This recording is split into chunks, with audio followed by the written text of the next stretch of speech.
Hello and welcome to another short drawing film.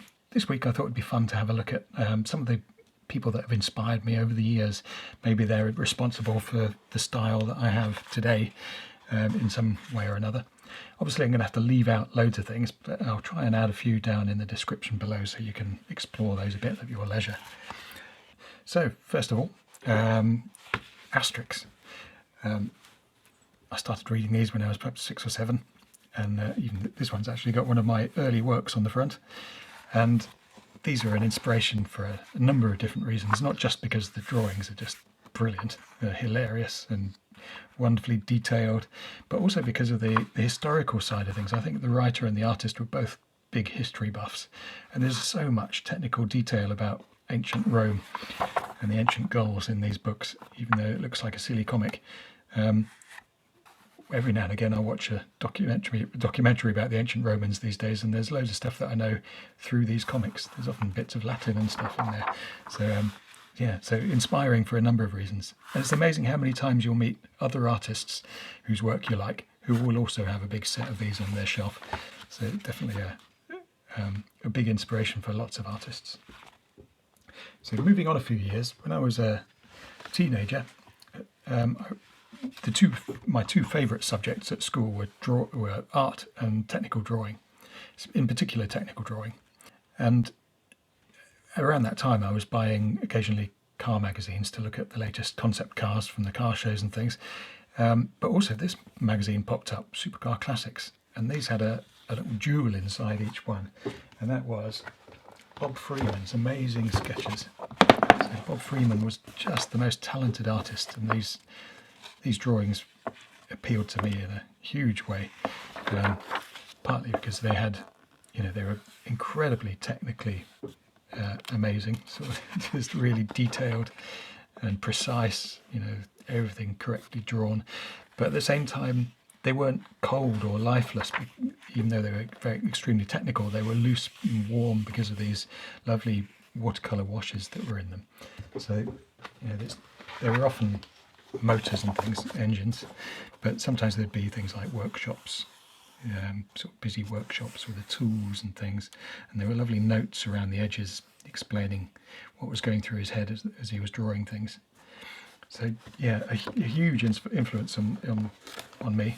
And although I haven't tried to copy his work, a lot of people, when they look at my work, sort of remember him as well. So probably because I do pencil and watercolour, and it's quite technical. So hopefully people don't think I'm copying him. Well, we're talking about car design. Just car designers' work in general is a big inspiration to me. So yeah, it could be from any era. I just love the way that car designers manage to capture exciting shapes, quite complex shapes sometimes, with just a few lines and render them in a really exciting way, so that it's just an exciting drawing to look at. And I thought for a while I thought I wanted to be a car designer, but maybe I just wanted to be able to draw cool car pictures. So it could be any medium. I particularly love these crazy shapes from the 70s and late 60s.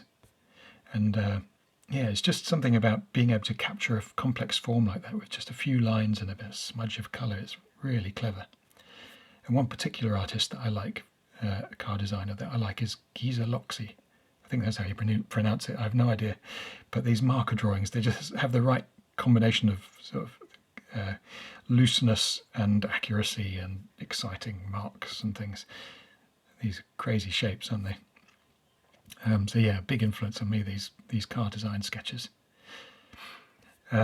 Moving on again, when I left college I ended up in the animation world, and I was suddenly surrounded by lots of very talented artists, and obviously we'd keep an eye on other studios around us. I was at Aardman, but we'd watch avidly all the films that came out from Pixar and buy the art of books and see what they were up to and try and learn from them. And so there are loads of animation artists that I follow now, even though I'm not in animation anymore. And one particular artist that I really like is Lip Comarella, for lots of reasons. Again, he's multi-talented, but I love the use of colour, and I love the the sort of storytelling. There's always something interesting going on in these. They're not just, it's not just a picture of an object. There's a whole sort of backstory to these things. And most of all, I like the compositions. When I look at these, I realise that I sometimes fall in the trap of trying to reproduce what's in front of me perfectly, with perfect perspective and perfect proportion. And sometimes that means that it could be a bit stiff or lifeless or uninteresting. Whereas I think when I look at Lip's work, I realise actually if you push the proportions sometimes, or design the shadow areas carefully, or add extra elements that tell a story, you can make the scene that much more interesting. And that's definitely something I need to concentrate on more and learn about. I think I need to break free from trying to reproduce everything perfectly to just pushing things and telling more of a story and really nailing composition. I think that would be a useful thing to know. And in a similar vein, I really like the urban sketching movement. The urban sketchers are just people who like drawing that meet up in towns and go out sketching together, and you end up with these beautiful drawings in hundreds of different styles from a place. Really interesting stuff. And I used to like doing that a lot.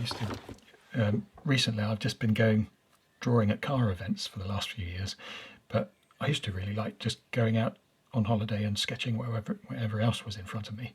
And I need to get back into that. And I think somebody who really inspires me to do that, and who does that himself, is Captain Thomas Padhäuser.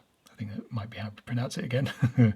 And he just goes out on his motorbike or with his skateboard, immerses himself in a place and just captures everything in these beautiful pen and watercolour wash drawings.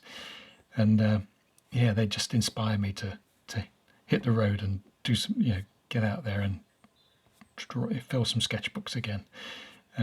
Something which I've neglected slightly in the last few years, especially with COVID and everything. So that's probably enough for today. I'll put some more links down below. But do let me know your own personal inspirations, and get out there and draw, and have a great week, and I'll see you again soon.